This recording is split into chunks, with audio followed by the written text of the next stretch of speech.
What's up, everybody? You are listening to the Strength and Knowledge Podcast. This is Dr. Zach Baker, and I have with me today Dr. Corey Jones, and we're going to be talking about careers, mostly PT careers, because that's what we are in. But I think some of this information can be applicable across a lot of different industries. And we're going to talk today about early career priorities. Corey's going to touch a little bit on the clinical lens. Hey, I'm a new PT. I just got out of school. I'm in my first couple years of acting independently. What should I focus on? What should I worry about? What are the things that are really going to move the needle in making me a better clinician?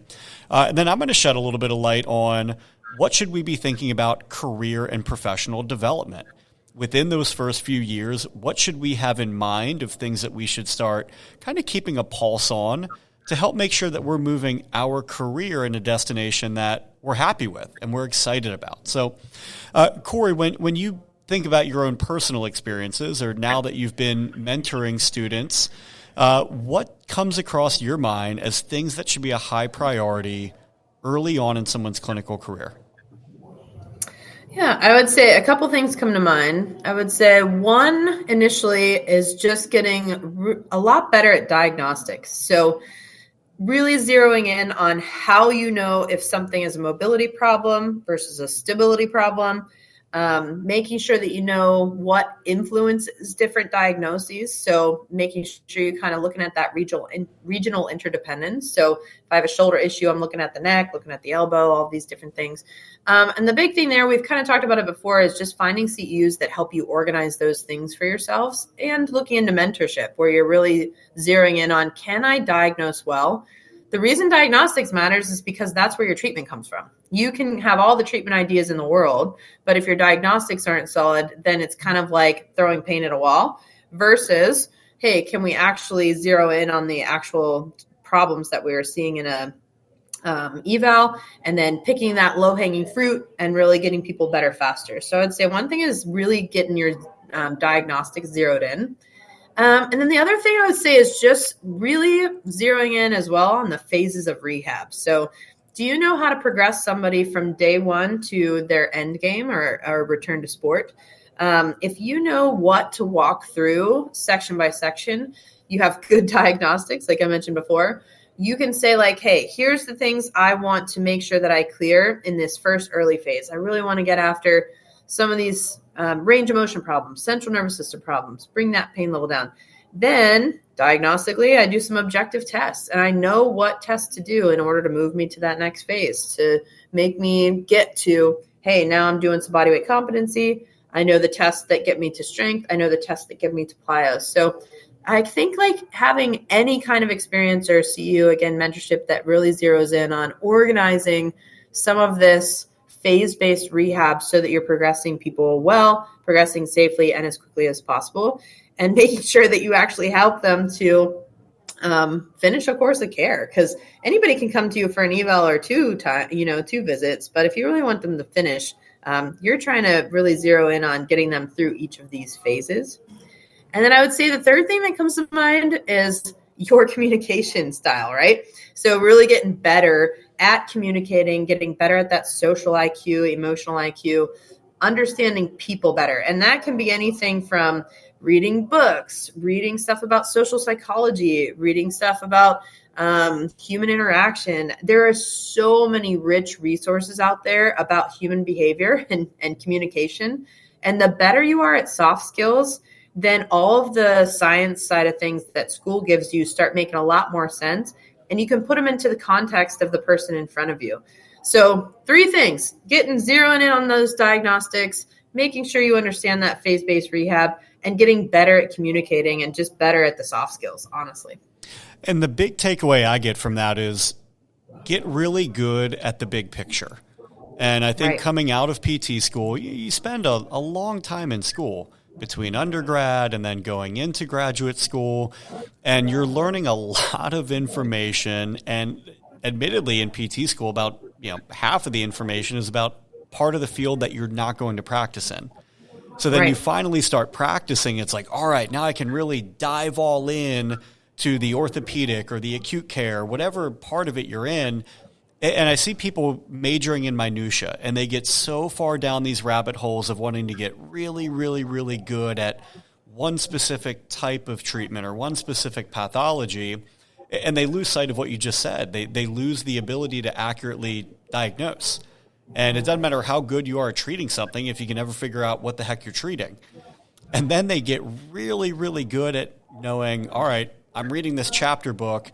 Chapter 6 is going to be beautifully written, but they don't know how to get there, and they don't know where to go after that. So that phases of rehab, we need to know, how do we accurately get from the beginning to the mid to the end of it, and doing it in a logical manner. And none of that matters if you can't talk to somebody.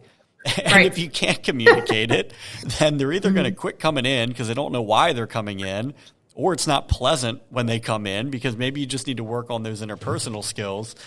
But no, those are all great points. And I think shifting gears a little bit, getting into more of the kind of management, administrative, operational side of things, your first job or your first several jobs early in your career, they're very important for a variety of reasons. And I think we go into a certain career with expectations of what we want. This is what I want. This is what I don't want. I've heard horror stories about this. I've heard all the glamorous stories about this. I know what I want in a job. And then you start working for a year or two, and it's like, you know what? What I thought was going to be a pain in the butt isn't really all that bad.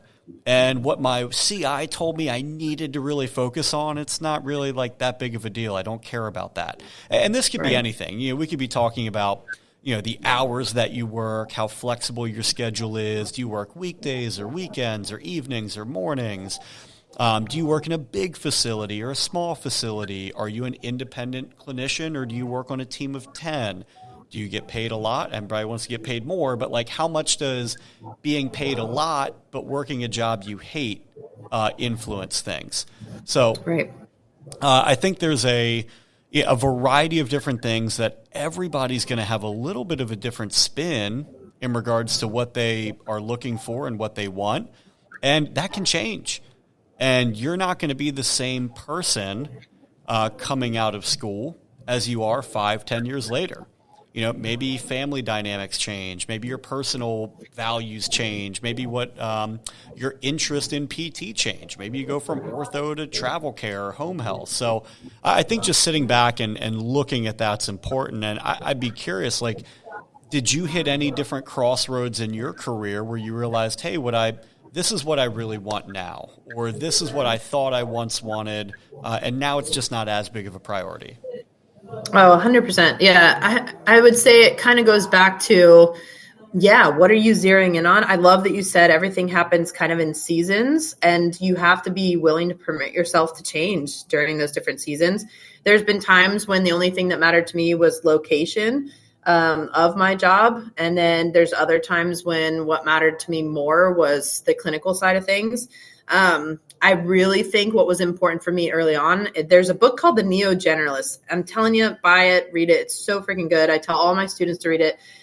Basically what it says is be a generalist first and then be a specialist. So you have to figure out the big picture before the small picture, like you were just saying.